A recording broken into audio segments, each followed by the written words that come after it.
April 21. இந்த தேதியில அப்படி என்னங்க இருக்கு? உங்களுக்கு ஏதாவது ஸ்பெஷலா தோணுதா? ஆனா மேத்ஸ் ஹிஸ்டரியில இது ஒரு கோல்டன் டேன்னு சொல்லலாம். ஏன் அப்படி சொல்றேன்னு தெரிஞ்சுக்கணுமா? வாங்க பார்க்கலாம். யோசிச்சு பாருங்க. இதே ஏப்ரல் 21ஆம் தேதி, ஆனா வேற வேற வருஷத்துல வேற வேற நாட்டுல சில ஜீனியஸ்கள் நம்ம உலகத்தையே மாத்தி அமைச்சிருக்காங்க. அவங்கள பத்தி நாம ஒன்னொன்னா தெரிஞ்சுக்கலாம் வாங்க. ஓகே, நம்மளோட டைம் டிராவல்க்கு ரெடியா? இதுதான் நம்மளோட கைடு. இந்த டைம்லைன் நம்ம பார்க்க போற எல்லா கதைகளுக்கும் சென்டர் பாயிண்ட் ஒன்னே ஒன்று தான். ஏப்ரல் 21. நீங்க எல்லாரும் கூகுள் மேப்ஸ் யூஸ் பண்ணிருப்பீங்க இல்லையா? அதுல பாத்தீங்கன்னா ஒரு நாட்டு மேப்ல எத்தனையோ மாநிலங்கள் இருக்கும். ஆனா பக்கத்துல இருக்கிற 2 மாநிலத்துக்கு எப்பவுமே ஒரே கலர் இருக்காது. இதை எப்படி கரெக்டா பண்றாங்கன்னு என்னைக்காவது யோசிச்சிருக்கீங்களா? இந்த பெரிய புதிருக்கு விடை ஒருத்தரோட கதையிலிருந்து தான் ஆரம்பிக்குது. அவர் பேரு ஆல்ஃபிரட் கெம்ப். அவர் இந்த உலகத்தை விட்டு போன நாள் அவங்க ஏப்ரல் 21, 1922. அவரோட மிக முக்கியமான கண்டுபிடிப்பு தான் 4 கலர் தியரம். அதாவது எந்த ஒரு மேப் எடுத்தாலும் சரி, பக்கத்துல இருக்கிற 2 பகுதிக்கு ஒரே நிறம் வராம தடுக்க உங்களுக்கு 4 கலர்ஸ் தான் தேவைப்படும்னு சொன்னாரு. அவரோட முதல் ப்ரூஃப்ல ஒரு சின்ன மிஸ்டேக் இருந்துச்சு, உண்மைதான். ஆனா இந்த ஐடியா தான் இன்னைக்கு வரைக்கும் இதுக்கு பேஸ்மெண்ட்.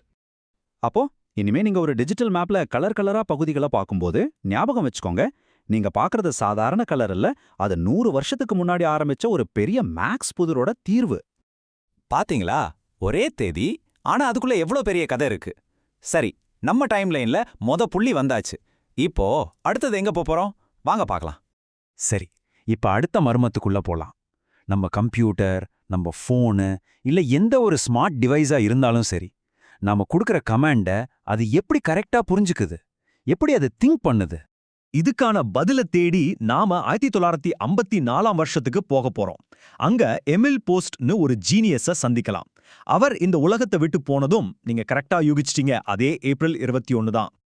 அவரோட ஐடியா தான் போஸ்ட் மெஷின். இது ரொம்ப சிம்பிள். ஒரு ஸ்டெப் பை ஸ்டெப் கேம் மாதிரி தான். ஒரு டேபிள் இருக்கிற ஒரு சிம்பிளை பாரு, ஒரு சின்ன ரூலை ஃபாலோ பண்ணு, ஒரு புது சிம்பிளை எழுது, திரும்பவும் இதே செய், அவ்வளோதான். இன்னைக்கு இருக்கிற எல்லா கம்ப்யூட்டர் ப்ரோக்ராம்களோட அடிப்படை லாஜிக்கும் இதுதாங்க.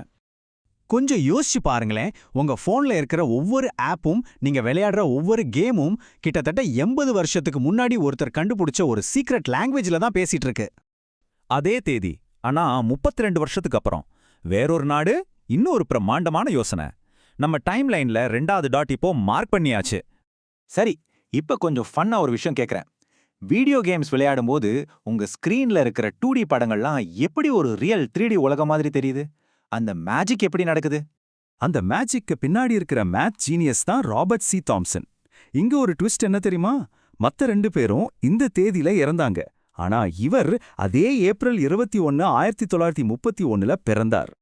அவரோட ஃபீல்டு மேட்ரிக்ஸ் தியரி. மேட்ரிக்ஸ்னா ரொம்ப சிம்பிள். அது நம்பர்ஸோட ஒரு கட்டம், அவ்வளவுதான். அந்த கட்டத்துல தான் ஒரு ஷேப்பை எப்படி நீட்டணும், எப்படி சுருக்கணும், எப்படி திருப்பணும்னு சொல்ற சீக்ரெட் கோட் ஒளிஞ்சிருக்கு. இதை யூஸ் பண்ணி தான் கம்ப்யூட்டர் 3D கிராஃபிக்ஸே உருவாக்குது. சாதாரண பிளாட் பிக்சல்ஸை ஒரு பெரிய 3D கேம் உலகமா மாத்துற அந்த சீக்ரெட் இன்கிரீடியன்ட் என்ன தெரியுமா? அது ஒரு பாக்ஸ்குள்ள அடங்கியிருக்கிற மேத்ஸ் தான். திரும்பவும் நம்ம டைம் லைனை பாருங்க. அடேங்கப்பா, ஒரே தேதியை வச்சுக்கிட்டு 20ஆம் நூற்றாண்டு முழுக்க ஒரு ரவுண்ட் அடிச்சிட்டோம். சரி, நம்மளோட கடைசி மர்மத்துக்கு போகலாம். ரொம்ப ரொம்ப சிம்பிளான விதிகள் எப்படி ஒரு பனித்துளி இல்லனா ஒரு பூ மாதிரி அவ்வளவு அழகான சிக்கலான பேட்டர்ன்களை உருவாக்குதுன்னு கவனிச்சிருக்கீங்களா? இதுக்காக நாம காலத்துல ரொம்ப ரொம்ப பின்னாடி போக போறோம். நம்ம கடைசி கதைக்காக நாம கிட்டத்தட்ட 500 வருஷம் பின்னாடி போறோம், 16ஆம் நூற்றாண்டுக்கு. அங்க நாம சந்திக்க போறது பெட்ரஸ் அபியானஸ. அவர் இந்த உலகத்தை விட்டு போன நாளும் ஆமாங்க, அதே ஏப்ரல் 21 தான். இன்னைக்கு நம்ம பாஸ்கல்ஸ் ட்ரையாங்கிள்னு சொல்றோமே, அந்த ஸ்பெஷலான நம்பர் பேட்டர்னை யூரோப்லயே முதல் முறையா பப்ளிஷ் செஞ்சது இவர்தான்.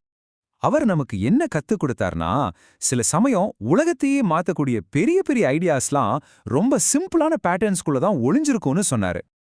இப்ப நம்ம முழு டைம்லைனையும் பாருங்களேன். 1552, 1922, 1931, 1954 இவங்க 4 பேரையும் ஒன்னா இணைக்கிற அந்த கோல்டன் நூல் என்ன தெரியுமா? ஒருத்தர் மேப்ல தேடினாரு, இன்னொருத்தர் கம்ப்யூட்டர்ல, இன்னொருத்தர் 3D கிராஃபிக்ஸ்ல, இன்னொருத்தர் இயற்கையில. ஆனா இவங்க எல்லாருமே தேடினது ஒரே ஒரு விஷயத்தை தான், பேட்டர்ன்ஸ், அதாவது மறைந்திருக்கும் வடிவங்கள். அவங்க இதுக்குள்ள என்ன பேட்டர்ன் இருக்கு அப்படின்னு ஒரு கேள்வியை கேட்டதால தான் இன்னைக்கு நம்ம கிட்ட ஜிபிஎஸ், டிஜிட்டல் மேப்ஸ் இருக்கு, கம்ப்யூட்டர் ப்ரோக்ராமிங் ஆப்ஸ் இருக்கு, 3D வீடியோ கேம்ஸ், கிராஃபிக்ஸ் இருக்கு. சொல்லப்போனா இந்த உலகத்தையே நம்ம ஒரு புது கோணத்துல புரிஞ்சிக்க முடியுது. நம்ம உலகத்தை உருவாக்குன பேட்டர்ன்ஸை அவங்க கண்டுபிடிச்சாங்க. இப்போ கேள்வி இதுதான், நீங்க அடுத்து என்ன